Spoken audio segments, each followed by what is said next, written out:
Une maladie qu'on connaît encore mal et qui peut pourtant empoisonner la vie d'une femme. L'endométriose fait aujourd'hui l'objet de campagnes de sensibilisation. C'est notamment le combat que mène Laura Lequeux avec son ASBL Toi, mon endo. Elle parcourt les écoles francophones du pays. Reportage signé Paul Peters, Nicolas Lejuste et Clara Wertz. Connaissez-vous un ou plusieurs symptômes de l'endométriose ?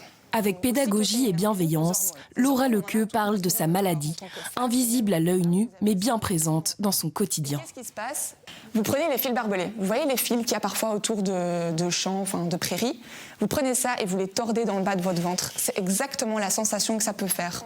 Après avoir rencontré 23 gynécologues, Laura est finalement diagnostiquée. Elle est atteinte d'endométriose. Elle parcourt maintenant les différentes écoles francophones pour éviter que d'autres jeunes filles ne traversent ce qu'elle a vécu. Et le plus souvent pour ses élèves, la maladie est complètement inconnue. Moi j'ai trouvé ça génial parce que je connaissais pas. Ça me révolte qu'on n'en parle pas en fait. Et que moi j'étais pas au courant alors que je suis une fille, je suis une femme.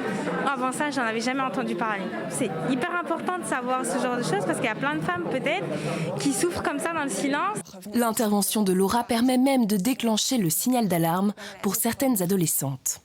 À partir de quel moment il faut aller donc dans les cliniques que vous avez dit là pour l'endométriose ? Des douleurs au ventre et j'ai tendance à beaucoup vomir et ça m'empêche de faire énormément de choses durant ma journée.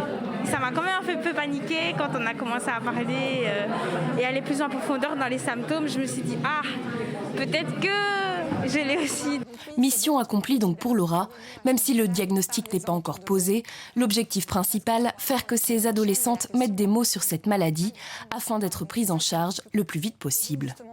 Autant limiter l'errance médicale qui est quand même, pour rappel, en moyenne de 7 ans. 7 ans pour un diagnostic, c'est énorme. Et donc si on en parle plus tôt, on peut diagnostiquer plus tôt et on peut limiter les catastrophes. C'est peut-être dur parce qu'on n'est pas censé parler de ça si jeune, mais d'un côté, ça peut tellement sauver des vies, clairement des vies, parce que c'est destructeur. On est détruite. Notre confiance en nous, quand on nous répète d'année en année qu'on est folle, c'est destructeur. Dans son projet, Laura est soutenue par la Fédération Wallonie-Bruxelles, une manière de sensibiliser les élèves à l'importance de leur santé.